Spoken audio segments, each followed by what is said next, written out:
2024년 11월 아랍에미리트 알다프라 공군기지 섭씨 48도 사막 위로 은빛 전투기 한 대가 수직 상승했다. 기체 옆구리에 새겨진 태극마크 KF-21 보라매였다. 활주로 끝 프랑스 라팔 시험 비행팀이 침묵 속에서 그 장면을 지켜봤다. 아랍에미리트 공군 수뇌부가 메모를 멈추지 않았다. 80억 달러 규모의 계약, 중동 하늘의 주도권, 그 모든 것이 이 48시간에 걸렸다. 한국 공군 시험 비행팀장 이준혁 중령은 조종석에서 고도계를 응시했다. 12,000m. 아직 시작에 불과했다. 자랑스러운 대한민국의 기록 계속 만나보고 싶으시다면 구독과 좋아요 눌러주시고 댓글에 대한민국 만세로 응원해주세요. 국방연대기 시작합니다. 2024년 11월 17일 오전 6시 30분 아랍에미리트 아부다비 인근 알다프라 공군기지 길이 4,200m의 활주로 위로 아지랑이가 피어올랐다. 기온은 이미 섭씨 41도를 넘어서고 있었다. 활주로 동쪽 끝 경납고 3개 동이 나란히 서 있었다. 첫 번째 경납고 앞에는 프랑스 다소 항공사의 라팔 전투기 2대가 주기되어 있었고 세 번째 경납고 문이 천천히 열리고 있었다. 그 안에서 은빛 기체의 윤곽이 드러났다. KF-21 보람의 시제 3호기였다. 기체 측면에 태극 마크와 함께 ROK, AIR, FORC 문자가 선명했다. 날개 끝에서 끝까지 15.5m, 전장 16.9m, 최대 이륙 중량 25.4톤. 전날 밤 도착해 경납고에서 최종 점검을 마친 상태였다.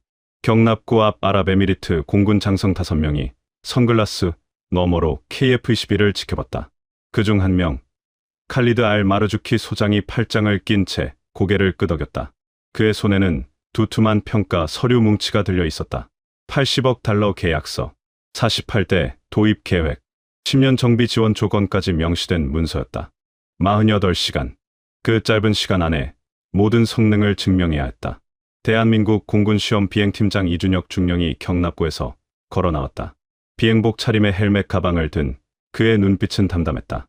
그 뒤로 정비팀 12명, 기술 지원팀 8명이 따라 나왔다. 각자 손에는 공고함과 노트북 케이스가 들려 있었다.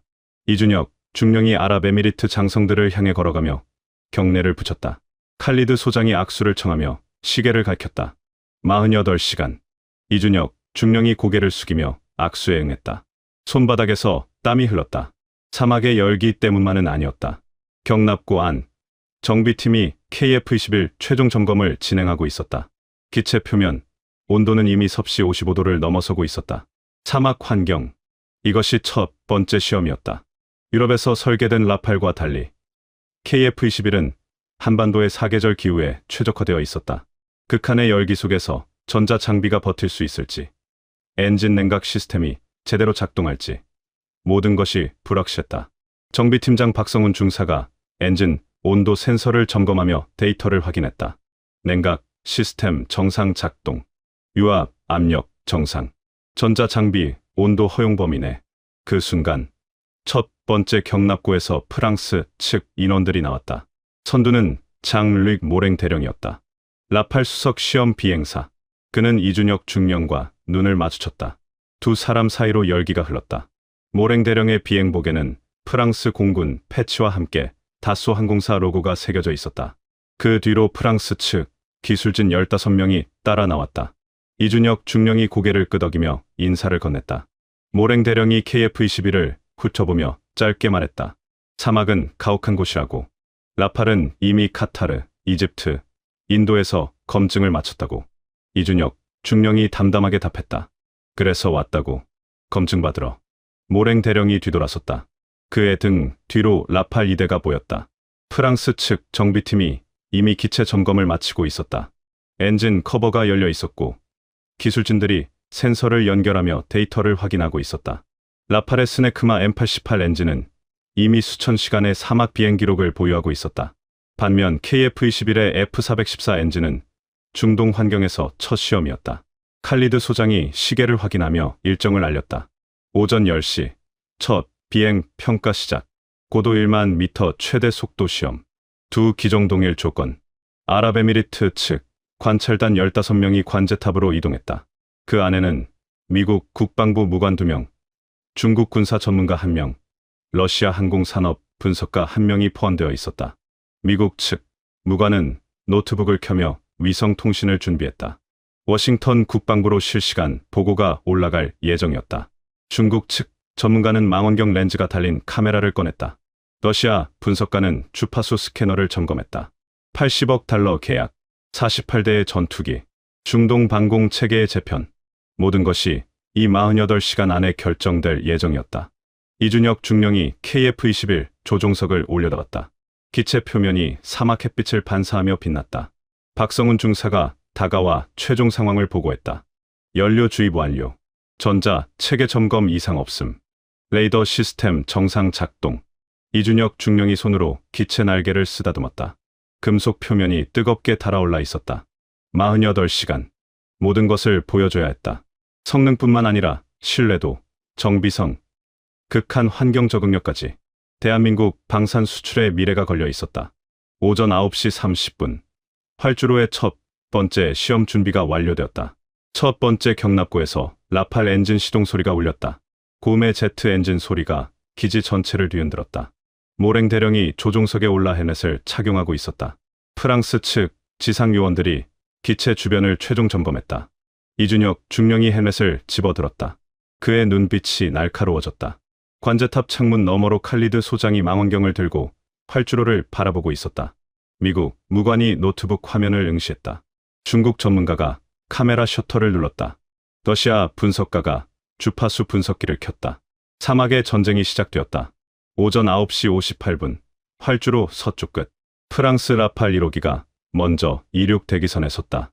모랭 대령이 조종석에서 계기판을 점검했다. 엔진, 출력 정상. 유압 시스템 정상. 전자전 장비 대기 상태.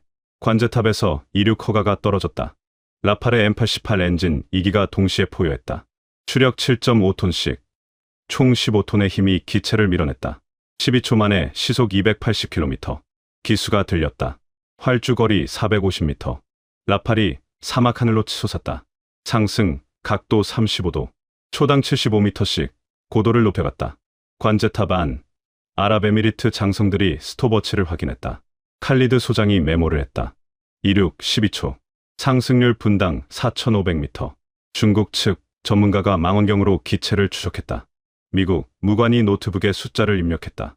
2분 30초 후 라팔이 고도 1만 미터에 도달했다. 모랭 대령이 수평 비행으로 전환하며 속도를 올렸다. 마하 1.2, 마하 1.4, 마하 1.6. 기체가 음속의 1.6배로 사막 상공을 가로질렀다. 시속 1960km. 엔진 온도 섭씨 850도. 정상 범위였다. 모랭 대령이 교신으로 보고했다. 최대 속도 도달. 기체 안정성 양호. 관제탑에서 환호성이 터졌다. 프랑스 측 기술진들이 서로 악수를 나눴다. 칼리드 소장이 고개를 끄덕이며 기록지에 점수를 적었다. 10점 만점에 9.2점. 오전 10시 15분 KF-21의 차례였다. 이준혁 중령이 조종석에 앉아 안전벨트를 조였다. 헬멧 속 헤드셋에서 관제탑 교신이 들렸다. 이륙 준비 완료 확인 요청. 이준혁 중령이 계기판을 후져왔다. F414 엔진 2기. 각 추력 9.97톤. 총 19.94톤. 라팔보다 4.94톤 더 강했다. 하지만 기체 중량도 2.1톤 더 무거웠다. 연료 탑재량 4,700kg. 내부 연료만으로 1,850km 작전 반경. 이준혁 중령이 스로틀을 앞으로 밀었다. 엔진 소리가 경납고를 울렸다. 기체가 활주로로 나갔다. 이륙 대기선. KF-21이 멈춰섰다. 관제탑에서 최종 허가가 떨어졌다. 이준혁 중령이 브레이크를 풀었다. 애프터버너 점화. 엔진 뒤로 푸른 불꽃이 뿜어져 나왔다. 추력이 각 엔진당 22kN 증가했다. 기체가 폭발적으로 가속했다. 시속 100km, 시속 200km, 시속 300km. 10초 만에 이륙 속도 도달. 활주 거리 380m. 라팔보다 70m 짧았다. 기수가 하늘을 향했다. 상승 각도 42도. 라팔보다 7도 더 가팔랐다. 관제탑 안. 러시아 분석가가 메모를 멈췄다. 칼리드 소장이 몸을 앞으로 기울였다. 초당 92m 상승. 라팔보다 17m 빨랐다. 1분 50초 만에 고도 1만 미터 돌파. 라팔보다 40초 빨랐다. 미국 무관이 노트북 화면을 2번 확인했다. 숫자가 틀린 것 같았다. 하지만 레이더 추적 데이터는 명확했다. KF-21이 더 빨랐다. 중국 전문가가 카메라 셔터를 연속으로 눌렀다. 이준혁 중령이 수평 비행으로 전환했다. 스로틀을 최대로 밀었다. 마하 1.5, 마하 1.7, 마하 1.8. 시속 2205km. 라팔의 최고 속도를 넘어섰다. 엔진 온도 섭씨 920도. 여전히 안전 범위였다. 관제탑 안이 조용해졌다. 칼리드 소장이 펜을 내려놨다. 아랍에미리트 부참모장 하산 알 누아임이 준장이 망원경을 들었다. 하늘 위 KF-21이 흰 비행운을 그리며 수평선을 따라 날고 있었다. 속도가 떨어지지 않았다. 30초, 1분, 2분. 여전히 마하 1.8 유지. 프랑스 측 기술진들이 서로 눈빛을 교환했다. 모랭 대령이 지상으로 귀환하며 경납고 앞에 착륙했다. 조종석에서 내리며 하늘을 올려다봤다. KF-21이 여전히 고고도를 비행하고 있었다. 이준혁 중령이 교신으로 귀환 의사를 밝혔다. 고도 하강 시작. 마하 1.25 감속. 고도 5,000m. 고도 3,000m. 착륙 접근. 활주로가 눈앞에 보였다. 랜딩, 기어 전개. 플랩 각도 20도. 접지, 속도 시속 240km. 타이어가 활주로에 닿았다. 브레이크 작동. 감속거리 720m. 기체가 완전히 멈췄다. 이준혁 중령이 조종석에서 내렸다. 비행복이 땀으로 젖어 있었다. 박성훈 중사가 달려와 기체 상태를 점검했다. 엔진 정상. 기체 외관 이상 없음. 전자 장비 오류 제로. 관제탑에서 칼리드 소장이 내려왔다. 그의 손에는 두 기종의 평가표가 들려 있었다. 라팔 9.2점, KF-21 9.7점. 하산 준장이 그 점수를 보며 고개를 저었다. 0.5점 차이. 근소했다. 하지만 첫 시험에서 신규 기종이 검증된 유럽 전투기를 앞섰다는 사실 자체가 충격이었다. 미국 무관이 위성 전화를 꺼냈다. 워싱턴으로 긴급 보고가 필요했다. 중국 전문가가 노트에 한자를 빼곡히 적었다. 러시아 분석가가 사진 파일을 USB에 저장했다. 오후 1시. 점심시간이 지났지만 아무도 식당으로 가지 않았다. 모두가 다음 시험을 기다리고 있었다. 칼리드 소장이 일정표를 펼쳤다. 오후 3시. 두 번째 평가. 저고도 기동성 시험. 고도 500m 이하에서 급선회, 급상승, 급강하 능력 측정. 사막 지형 위, 열기류 속에서의 안정성 평가. 이준혁 중령이 물을 마시며 경납고 그늘에 앉았다. 첫 시험은 통과했다. 하지만 이제 시작이었다. 48시간은 아직 42시간이 남아 있었다. 오후 2시 45분, 기온이 섭씨 47도까지 올라갔다. 활주로 위 아지랑이가 허공을 일그러뜨렸다. 칼리드 소장이 관제탑에서 쌍안경을 들었다. 두 번째 평가 준비가 시작되었다. 저고도 기동성 시험. 고도 500m 이하. 사막 지형 위에서 급선회와 급기동을 수행하는 과목이었다. 이 시험의 핵심은 열기류였다. 섭씨 50도에 가까운 사막 표면에서 상승하는 뜨거운 공기 덩어리. 그것이 저고도 비행 중인 전투기를 무작위로 흔들어댔다. 조종사의 판단력과 기체의 자세 제어 능력이 동시에 평가되는 구간이었다. 프랑스 측이 먼저 나섰다. 모랭 대령이 다시 조종석에 올랐다. 이번에는 부조종사 없이 단독 비행이었다. 라팔 1호기가 활주로를 이륙했다. 상승 후 즉시 고도를 낮췄다. 고도 450m. 속도 시속 650km. 기체가 사막 모래 언덕 위를 스쳤다. 관제탑에서 첫 번째 기동 지시가 내려왔다. 우측 90도 급선회. 모랭 대령이 조종관을 당겼다. 라팔이 오른쪽으로 기울었다. 선회 반경 480m. 중력 가속도 6.5g. 조종사의 몸이 좌석에 눌렸다. 3초간의 선회. 기수가 원래 방향으로 복귀했다. 깔끔한 기동이었다. 두 번째 지시. 수직 상승 후 180도 반전. 모랭 대령이 스로틀을 최대로 밀었다. 라팔이 하늘을 향해 치솟았다. 상승, 각도 85도. 거의 수직이었다. 고도 450m에서 1200m까지 8초 만의 상승. 그 순간 기수를 180도 뒤집었다. 기체가 역방향을 향했다. 급강하 시작. 다시 고도 500m로 하강. 엔진 소음이 사막 전체를 뒤흔들었다. 관제탑 안 아랍에미리트 장성들이 박수를 쳤다. 완벽한 기동이었다. 칼리드 소장이 점수를 적었다. 9.4점. 세 번째 지시. 연속 배럴롤 3회전. 모랭 대령이 기체를 좌측으로 굴렸다. 라팔이 자신의 축을 중심으로 회전하기 시작했다. 1회전, 2회전, 3회전. 매끄러운 움직임이었다. 하지만 세 번째 회전 중간 기체가 갑자기 흔들렸다. 열기류였다. 뜨거운 공기 덩어리가 라팔의 좌측 날개를 쳐올렸다. 기수가 5도 틀어졌다. 모랭 대령이 즉시 보정했다. 조종관을 반대로 틀어 자세를 회복했다. 2초간의 혼란. 하지만 회복했다. 기체가 안정을 찾았다. 착륙 접근. 라팔이 활주로에 내려앉았다. 모랭 대령이 조종석에서 내리며 헬멧을 벗었다. 그의 얼굴에 땀이 흘렀다. 오후 3시 22분. KF-21의 차례였다. 이준혁, 중령이 활주로로 나갔다. 이번 시험은 단순한 속도가 아니었다. 순간 판단력과 기체 제어의 조화였다. KF-21은 라팔보다 기체가 컸다. 길이 16.9m 대 15.4m. 무게도 2톤 더 나갔다. 이론적으로 기동성에서 불리했다. 하지만 플라이 바이 와이어 시스템이 변수였다. 전자식 비행 제어 시스템. 조종사의 입력을 컴퓨터가 해석해 최적의 타면, 각도를 자동 계산하는 기술. 이준혁, 중령이 이륙했다. 고도 420m로 하강. 속도 시속 680km. 라팔보다 30km 빨랐다. 첫 번째 기동 지시. 우측 90도 급선회. 이준혁, 중령이 조종관을 오른쪽으로 밀었다. KF-21이 순식간에 기울었다. 선회 반경 410m. 라팔보다 70m 짧았다. 중력 가속도 7.2g. 조종사의 시야가 좁아졌다. 혈액이 다리로 몰렸다. 이준혁, 중령이 복부에 힘을 주며 의식을 유지했다. 2.5초 만에 선회 완료. 기수 복귀. 관제탑 안하산 준장이 고개를 끄덕였다.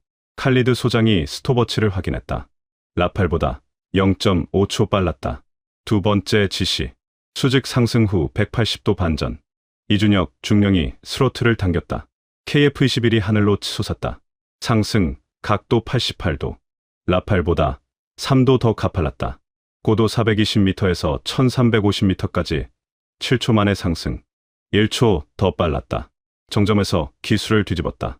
180도 반전. 기체가 역방향을 향했다. 급강하. 고도가 빠르게 낮아졌다. 고도 500m 도달. 수평, 비행 전환. 엔진, 추력 조절. 완벽한 기동이었다. 세 번째 지시. 연속 배럴롤 3회전. 이준혁, 중령이 기체를 좌측으로 기울였다. KF-21이 회전하기 시작했다. 1회전. 매끄러웠다. 2회전. 속도 유지. 3회전 진입. 바로 그때 열기류가 몰려왔다. 뜨거운 공기가 기체 하부를 강타했다. 고도가 갑자기 30m 올라갔다. 기수가 8도 틀어졌다. 라팔보다 큰 충격이었다. 관제탑 안 모두가 숨을 멈췄다. 이준혁, 중령이 조종관을 미세하게 조정했다. 플라이 바이 와이어 시스템이 작동했다. 컴퓨터가 0.3초 만에 에일러런 각도 조정. 기수가 복원되었다. 1.2초 만에 안정 회복. 라팔의 2초보다 0.8초 빨랐다. 회전 완료. 착륙 접근. KF-21이 활주로에 내려앉았다. 이준혁, 중령이 조종석에서 내렸다. 비행복 안쪽이 땀으로 흠뻑 젖어 있었다. 박성훈 중사가 달려와 보고했다. 기체 상태 정상. 시스템 오류 없음. 관제탑에서 칼리드 소장이 점수를 적었다. 9.8점. 하산 준장이 그 숫자를 보며 입술을 깨물었다. 0.4점 차이. 또다시 KF-21이 앞섰다. 미국 무관이 노트북을 닫았다. 더 이상 입력할 것이 없었다. 숫자가 모든 것을 말해주고 있었다. 중국 전문가가 망원경을 내려놨다. 러시아 분석가가 한숨을 쉬었다. 프랑스 기술진들이 모여 대화를 나눴다. 모랭 대령이 물병을 들이켰다. 그의 눈빛에 긴장이 어렸다. 오후 4시 10분. 두 번째 시험이 끝났다. 48시간 중 8시간이 지났다. 남은 시간 40시간. 아직 6개의 평가 항목이 남아 있었다. 야간 비행, 전자전 대응, 무장 투하, 공중 급유, 극한 기동, 최종 종합 평가. 이준혁, 중령이 경납고 그늘에서 하늘을 올려다봤다. 태양이 서쪽으로 기울기 시작했다. 사막의 열기가 조금씩 식어가고 있었다. 오후 6시 40분. 해가 지평선 아래로 내려갔다. 사막의 기온이 급격히 떨어지기 시작했다. 섭씨 47도에서 32도로 15도 하락. 30분 만의 변화였다. 야간 비행 평가 준비가 시작되었다. 활주로 양옆으로 유도등이 켜졌다. 관제탑 레이더 스크린에 녹색 불빛이 전멸했다. 칼리드 소장이 평가표를 펼쳤다. 세 번째 시험 항목. 야간 저고도 침투 비행. 고도 150m 이하. 레이더 회피 기동. 목표물 식별 및 복귀. 실전 침투 작전을 모의하는 과목이었다. 이번에는 KF-21이 먼저였다. 이준혁, 중령이 야간 비행 장비를 점검했다. 헬멧 장착형 야간 투시경. 적외선 센서. 지형 추적 레이더. 모든 시스템이 정상이었다. 오후 7시 정각 KF-21이 이륙했다. 기체가 어둠 속으로 사라졌다. 관제탑 레이더에만 작은 점으로 표시되었다. 고도 120m로 하강. 속도 시속 720km. 사막 모래 언덕 사이를 저공으로 비행하는 코스였다. 목표 지점까지 42km. 왕복 84km. 예상 소요 시간 8분. 이준혁 중령의 헬멧 디스플레이에 지형이 녹색 선으로 표시되었다. 앞쪽 3km, 지점의 높이 80m 모래 언덕. 회피 기동 필요. 조종간을 살짝 당겼다. 고도 상승. 언덕을 넘어섰다. 다시 고도 하강. 120m 유지. 지형 추적 레이더가 실시간으로 장애물을 감지했다. 2분 경과. 순조로웠다. 목표 지점 20km 전방. 그때였다. 경고음이 울렸다. 레이더 화면에 붉은 경고 표시. 전자전, 재밍 신호 감지. 누군가 전파 방해를 시작한 것이었다. 관제탑 안칼리드 소장이 고개를 들었다. 예정에 없던 상황이었다.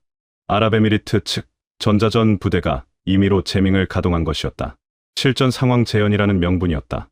하산 준장이 재밍 강도를 확인했다. 출력 350W. 중간 수준의 방해 전파였다.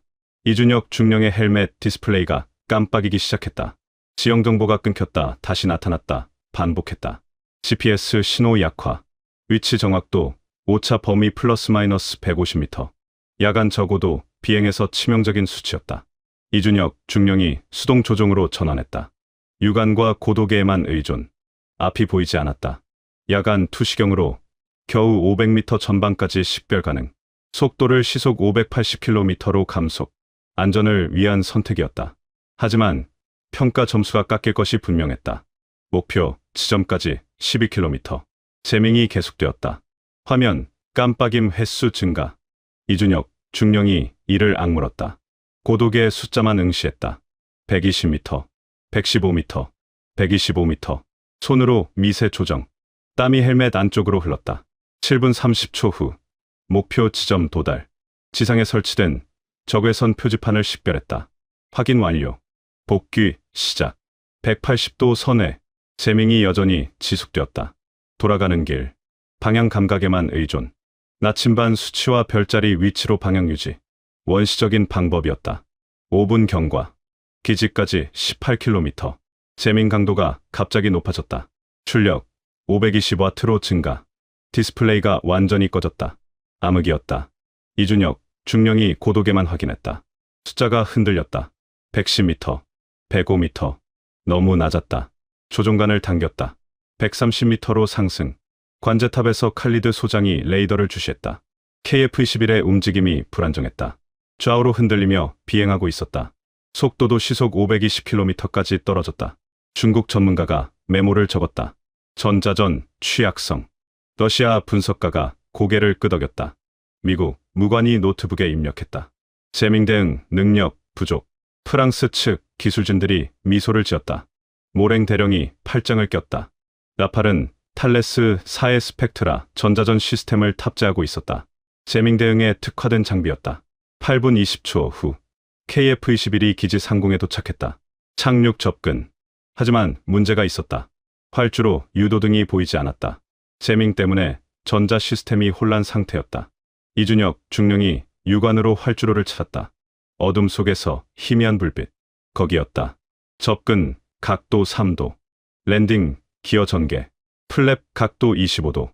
바퀴가 활주로에 닿았다. 충격이 평소보다 컸다. 정확한 접지점을 놓쳤기 때문이었다. 브레이크. 감속. 기체가 멈췄다. 이준혁 중령이 조종석에서 내렸다. 다리에 힘이 없었다. 박성훈 중사가 달려왔다. 기체 점검, 결과 이상 없음. 하지만 평가 점수는 달랐다. 칼리드 소장이 점수를 적었다. 7.8점. 지금까지 중 가장 낮았다. 재밍 대응 실패. 속도 저하. 불안정한 비행 궤적. 착륙 오차. 모든 것이 감점 요인이었다. 하산 준장이 고개를 저었다. KF-21의 약점이 드러났다. 전자전 능력. 이준혁 중령이 물을 마시며 하늘을 올려다봤다. 이제 라팔 차례였다. 오후 8시 15분. 모랭 대령이 조종석에 올랐다. 라팔 엔진이 시동되었다. 이륙. 어둠 속으로 사라졌다. 동일한 코스, 동일한 재밍. 하지만 결과는 달랐다. 라팔의 스펙트라 시스템이 재밍 신호를 감지하자마자 자동으로 대응 모드로 전환되었다. 재밍 주파수 분석, 회피 주파수로 자동 변경. 디스플레이가 정상 작동했다. 지형 정보 유지. GPS 오차 플러스 마이너스 8m. 속도 시속 740km 유지. 목표 지점 도달 6분 50초. 복귀 6분 30초. 총 13분 20초. KF-21보다 2분 빨랐다. 착륙도 완벽했다. 접지 오차 3m 이내. 칼리드 소장이 점수를 적었다. 9.6점. 압도적이었다. 관제탑 안이 조용해졌다. 프랑스 측이 환호했다. 모랭 대령이 조종석에서 내리며 이준혁 중령을 바라봤다. 두 사람의 시선이 마주쳤다. 모랭 대령이 고개를 끄덕였다. 이준혁 중령이 주먹을 쥐었다. 점수 차이 1.8점. 역전당했다. 48시간 중 12시간 경과. 남은 시간 36시간. 상황이 불리해졌다. 오후 11시 기온이 섭씨 18도까지 떨어졌다. 사막의 밤은 차갑고 건조했다. 경납고 안 이준혁 중령과 정비팀이 모여 있었다. KF-21의 전자전 시스템 점검이 한창이었다. 박성훈 중사가 노트북 화면을 들여다보며 데이터를 분석했다. 재밍 대응 소프트웨어 버전 2.1. 최신은 2.3이었다. 업데이트가 필요했지만 시간이 없었다. 48시간 평가 기간 중 시스템 변경은 금지되어 있었다. 규정이었다. 이준혁 중령이 커피를 마시며 천장을 올려다봤다. 라팔과의 점수 격차. 누적 점수 라팔 28.2점, KF-21 27.3점, 0.9점 차이. 따라잡을 수 있는 범위였다. 하지만 남은 시험 항목들이 문제였다. 다음 날 오전 5시 30분. 네 번째 평가 준비가 시작되었다. 무장 투하 정확도 시험. 고도 3,000m에서 모의 폭탄 4발을 투하해 지상 표적 12개를 명중시키는 과목이었다. 표적은 직경 8m 원형 관역. 오차 범위 3m 이내가 만점 기준이었다. 새벽 하늘이 붉게 물들기 시작했다. 기온 섭씨 22도. 바람 초속 8m. 동남풍. 투하 계산에 영향을 줄 수 있는 조건이었다. 프랑스 라팔이 먼저 출격했다. 모랭 대령이 고도 3,000m로 상승했다. 표적 지점 상공 진입. 폭격 조준 시스템 작동. 라팔의 탈레스 다미엔 조준경이 표적을 포착했다. 레이저 거리 측정기가 정확한 거리를 계산했다. 바람 속도와 방향 자동 보정. 첫 번째 폭탄 투하. 2초 후 지상 폭발. 오차 1.8m. 명중이었다. 두 번째 투하. 오차 2.1m. 세 번째 오차 1.5m. 네 번째 오차 2.4m. 모두 오차 범위 이내였다. 완벽한 성적이었다. 착륙 후 칼리드 소장이 점수를 발표했다. 10점 만점. 오전 6시 20분. KF-21 차례였다. 이준혁 중령이 이륙했다. 고도 3,000m 도달. 표적 상공 진입. KF-21의 AESA 레이더가 지상을 스캔했다. 표적 12개 식별 완료. 폭격 컴퓨터 작동. 바람 데이터 입력. 하지만 문제가 있었다. 바람 속도가 변했다. 지상 관측 데이터는 초속 8m였지만 고도 3,000m에서는 초속 12m였다. 4m 차이. 폭탄 궤적에 영향을 줄 수 있는 수치였다. 이준혁 중령이 수동으로 보정값을 입력했다. 첫 번째 폭탄 투하. 낙하 시간 8초. 지상 폭발. 오차 3.8m. 기준을 벗어났다. 관제탑 안하산 준장이 고개를 저었다. 칼리드 소장이 펜을 들었다. 감점 예정. 이준혁 중령이 이를 악물었다. 두 번째 투하 준비. 바람 보정값 재조정. 투하. 낙하. 폭발. 오차 2.9m. 간신히 기준 안. 세 번째. 오차 3.2m. 또 벗어났다. 네 번째. 오차 2.7m. 기준 안. 결과 4발 중 2발만 만점 범위. 2발은 감점. 착륙 후 점수 발표. 7.5점. 라팔보다 2.5점 낮았다. 누적 점수 격차가 3.4점으로 벌어졌다. 프랑스 측 기술진들이 환호했다. 모랭 대령이 미소를 지었다. 미국 무관이 위성 전화로 워싱턴에 보고했다. 라팔 우세. KF-21 고전. 중국 전문가가 메모했다. 정밀 타격 능력 부족. 러시아 분석가가 사진을 찍었다. 이준혁 중령이 조종석에서 내렸다. 손이 떨렸다. 압박감이었다. 오전 9시 기상 관측소에서 긴급 보고가 들어왔다. 사막 폭풍 접근 중. 북서쪽 200km 지점. 풍속 초속 25m. 시속 90km로 남하 중. 예상 도착 시간 오후 2시.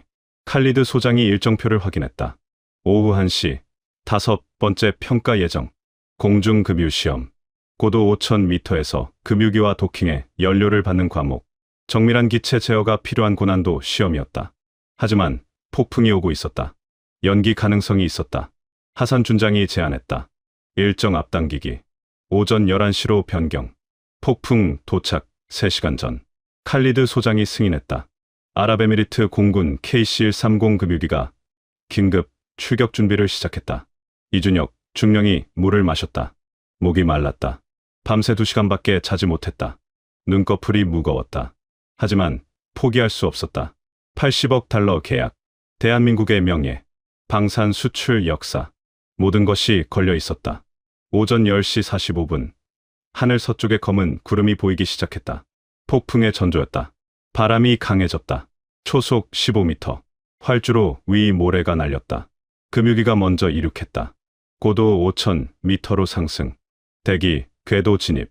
라팔이 2번째로 이륙했다. 금유기와 합류. 금유붐 연결 시도. 모랭 대령이 기체를 천천히 접근시켰다. 상대 속도 시속 5km. 거리 15m. 10m. 5m. 붐, 접촉. 연결 성공. 연료 주입 시작. 분당 1200리터. 3분간 급유. 총 3600리터 주입. 분리. 완료. 착륙. 칼리드 소장이 점수를 적었다. 9.7점. 오전 11시 30분. KF-21 차례였다. 이준혁 중령이 이륙했다. 바람이 더 강해졌다. 초속 18m. 난기류 발생. 기체가 흔들렸다. 고도 5000m 도달. 급유기 포착. 접근 시작. 거리 20m. 바람에 기체가 밀렸다. 좌측으로 2m 이탈. 보정. 다시 접근. 거리 12m. 또 밀렸다. 우측으로 3m. 재보정. 땀이 흘렀다. 손에 힘이 들어갔다. 거리 8m. 붐이 보였다. 접근. 5m. 4m. 바람이 강타했다. 하강, 기류. 기체가 갑자기 2m 아래로 떨어졌다. 붐을 놓쳤다. 재시도. 다시 상승. 접근. 이번에는 성공했다. 붐, 연결. 하지만 7분이 걸렸다. 라팔의 2배 이상이었다. 연료 주입. 분리. 착륙. 점수 발표. 7.2점. 또 큰 차이였다. 누적 점수 격차 5.9점. 거의 회복 불가능한 수준이었다. 48시간 중 24시간 경과. 절반이 지났다. 남은 시험 2개. 상황이 절망적이었다. 오후 1시 50분. 사막 폭풍이 알다프라 기지를 강타했다. 풍속, 초속 28m. 시속 100km가 넘는 바람이었다. 모래먼지가 하늘을 뒤덮었다. 가시거리 300m. 활주로가 보이지 않았다. 경납고 문이 덜컹거렸다. 모든 항공기 운용 중단 명령이 내려졌다. 하지만 칼리드 소장은 일정을 변경하지 않았다. 6번째 평가 항목. 극한 기동 시험. 폭풍 속에서 오히려 실전에 가까운 조건이었다. 최대 중력 가속도 구지 기동. 코브라 기동. 저속 실속 회복. 엔진 재시동. 기체의 한계를 시험하는 과목이었다. 오후 2시 15분. 폭풍이 잠시 약해졌다. 풍속 초속 22m로 하락. 칼리드 소장이 출격 명령을 내렸다. 라팔이 먼저 나섰다. 모랭 대령이 조종석에 올랐다. 폭풍, 속, 이륙. 바람이 기체를 옆으로 밀었다. 활주 중 좌우 흔들림. 하지만 이륙 성공. 고도 4,000m 상승. 첫 번째 과제. 최대 지 기동. 모랭 대령이 급선회를 시작했다. 중력, 가속도 7지. 8지. 8.5지. 조종사의 시야가 좁아졌다. 혈압이 떨어졌다. 의식이 흐려졌다. 더 이상 올릴 수 없었다. 8.5지에서 멈췄다. 라팔의 구조적 한계였다. 기체 중량 9.9톤. 프레임 강도 제한. 두 번째 과제. 코브라 기동. 급감속 후 기술을 90도 들어올리는 고개 비행이었다. 모랭 대령이 속도를 시속 400km로 줄였다. 조종관을 당겼다. 기수가 올라갔다. 60도, 75도, 85도. 거의 수직. 기체가 공중에서 멈춘 것처럼 보였다. 2초간 정지. 그 순간 폭풍 돌풍이 왼쪽에서 강타했다. 풍속, 초속 32m. 라팔이 옆으로 밀렸다. 자세 제어 상실. 기수가 좌측으로 30도 틀어졌다. 모랭 대령이 급히 보정했다. 엔진, 출력 증가. 자세 회복. 하지만 완벽한 코브라는 아니었다. 흔들림이 있었다. 세 번째 과제. 엔진 재시동. 고위로 엔진을 정지시킨 후 공중에서 재시동하는 시험이었다. 모랭 대령이 엔진 출력을 차단했다. 라팔이 활공 상태로 전환되었다. 고도 하강 시작. 초당 15m씩 떨어졌다. 3,000m, 2,800m, 2,600m. 재시동 버튼. 엔진 점화. 1초, 2초, 3초. 시동 걸림. 성공. 하지만 4초가 걸렸다. 기준 시간보다 1초 느렸다. 착륙 접근. 폭풍이 다시 강해졌다. 풍속, 초속 26m. 착륙 오차 8m. 평소보다 컸다. 칼리드 소장이 점수를 적었다. 8.4점. 만점이 아니었다. 오후 3시 10분. KF-21 차례였다. 폭풍이 최고조에 달했다. 풍속, 초속 30m. 모래가 경납고 벽을 때렸다. 하산 준장이 연기를 제한했다. 너무 위험했다. 하지만 이준혁 중령이 고개를 저었다. 지금 아니면 기회가 없었다. 점수 격차 5.9점. 역전하려면 만점이 필요했다. 이륙 허가. KF-21이 활주로로 나갔다. 바람이 기체를 흔들었다. 이륙, 시도. 풍압에 밀렸다. 하지만 F414 엔진의 강력한 추력이 기체를 밀어냈다. 각 9.97톤, 총 19.94톤. 라팔보다 5톤 더 강했다. 폭풍을 뚫고 상승했다. 고도 4,000m 도달. 첫 번째 과제. 최대 지 기동. 이준혁 중령이 급선회를 시작했다. 중력, 가속도 7지, 8지, 9지. 라팔을 넘어섰다. 하지만 멈추지 않았다. 9.2지, 9.5지.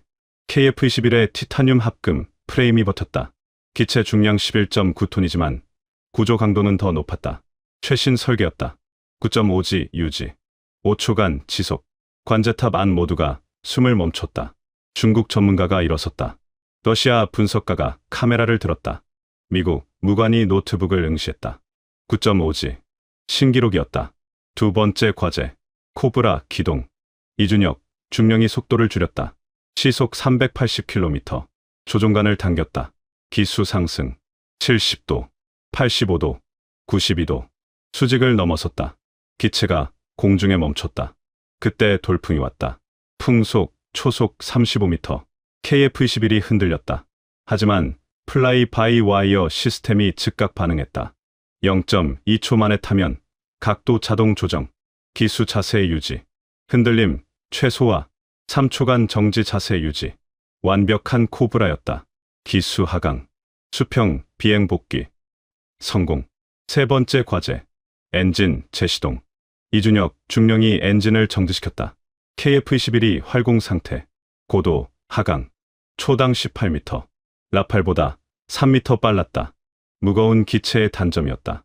2900m, 2700m, 2500m. 재시동 버튼. 엔진 점화. 1초. 시동 완료.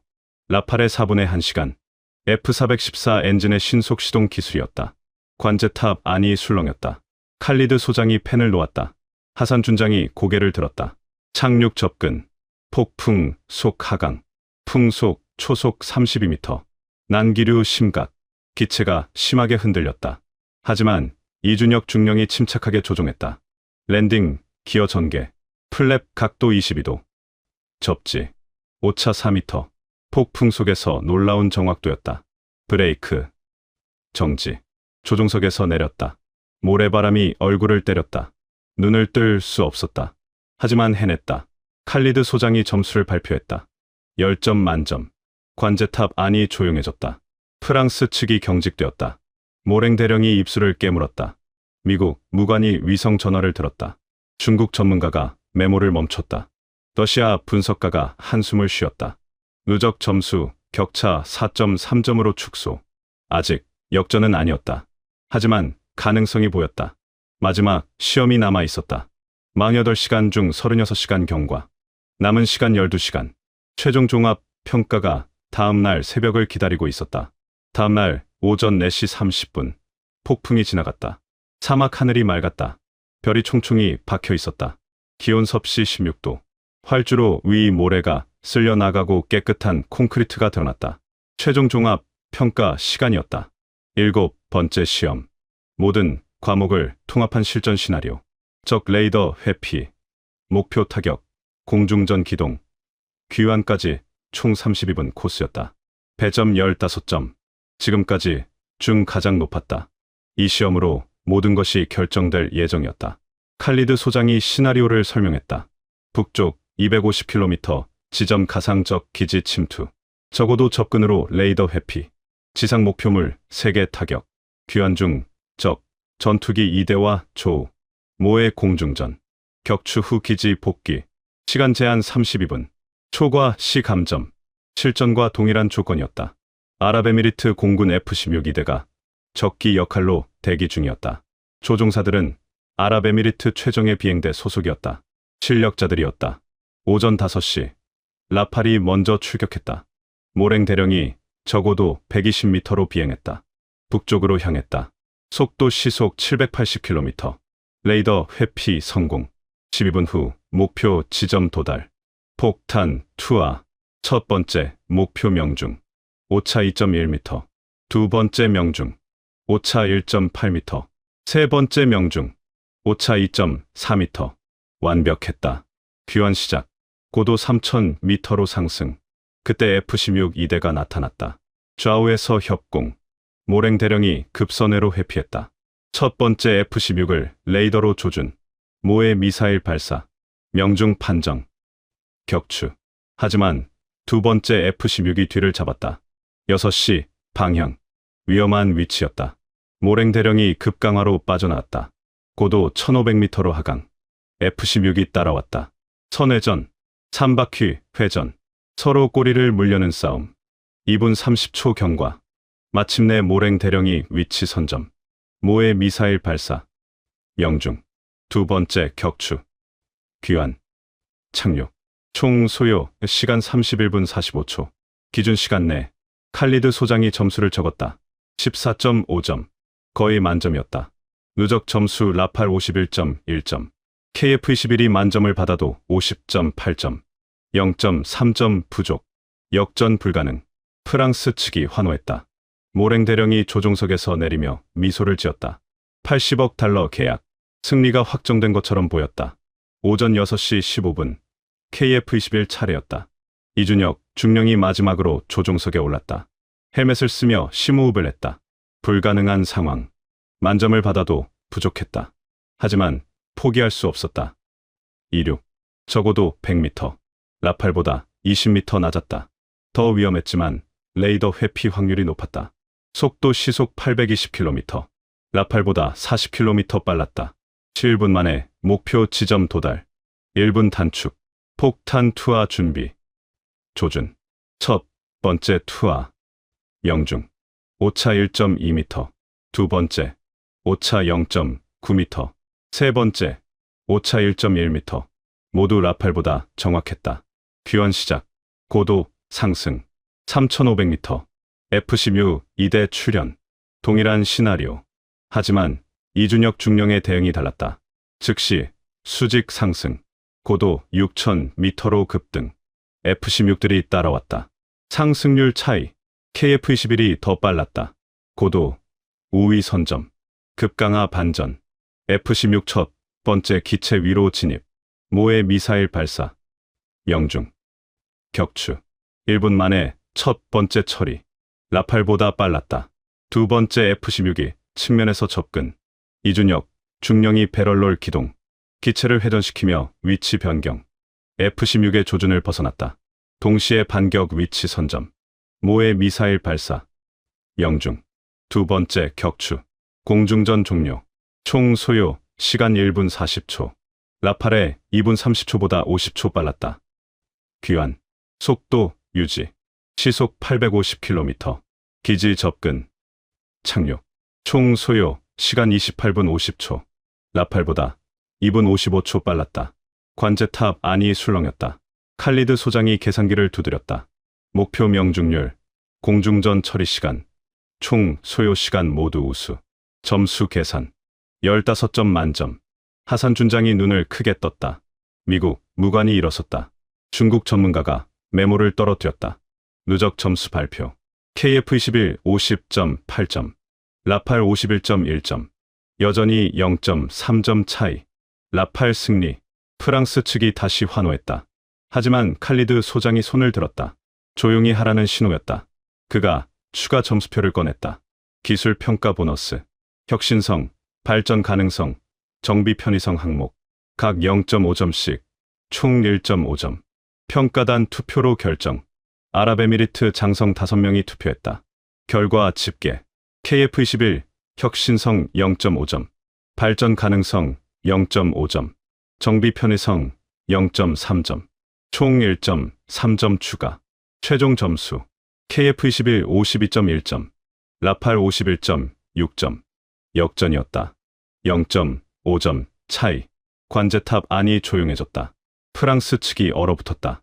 모랭 대령이 고개를 떨어뜨렸다. 이준혁, 중령이 조종석에서 내렸다. 다리에 힘이 풀렸다.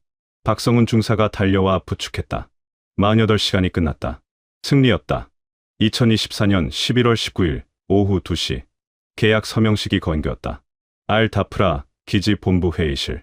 아랍에미리트 국방부 장관 무함마드 빈 아흐메드 알 보아르디가 서류에 서명했다. 80억 달러 규모, KF-21, 보람의 48대 도입 계약, 10년 정비 지원 포함, 기술 이전 조항 명시, 중동 최초의 한국산 차세대, 전투기 도입이었다. 이준혁, 중령이 단상 옆에 서 있었다. 비행복을 벗고 정복 차림이었다. 가슴에 태극기 배지가 빛났다. 칼리드 소장이 악수를 청했다. 두 사람의 손이 맞잡혔다. 카메라 플래시가 터졌다. 회의실 뒤편, 각국 관찰자들이 모여 있었다. 미국 무관이 노트북을 닫으며 한숨을 쉬었다. F-35 판매 기회가 사라졌다. 워싱턴 국방부로 긴급 보고서를 작성해야 했다. 한국 방산의 급부상, 미국 동맹국이 경쟁자로 변모, 전략, 재검토 필요. 중국 군사 전문가 왕젠밍이 수첩을 덮었다. 48시간 동안 목격한 것들. 9.5G 기동, 1초 엔진 재시동, 마 1.8 지속 비행. 모두 베이징으로 보고될 내용이었다. J-10 스텔스 전투기 개발에 참고 자료가 될 것이었다. 러시아 항공산업 분석가 이고르 볼코프가 사진 파일을 USB에 저장했다. 모스크바 국방부 의뢰 보고서. 제목은 이미 정해져 있었다. 한국 항공산업의 기술적 도약과 전략적 함의. 프랑스 측 기술진들이 조용히 회의실을 빠져나왔다. 모랭 대령이 마지막으로 나갔다. 복도에서 이준혁 중령과 마주쳤다.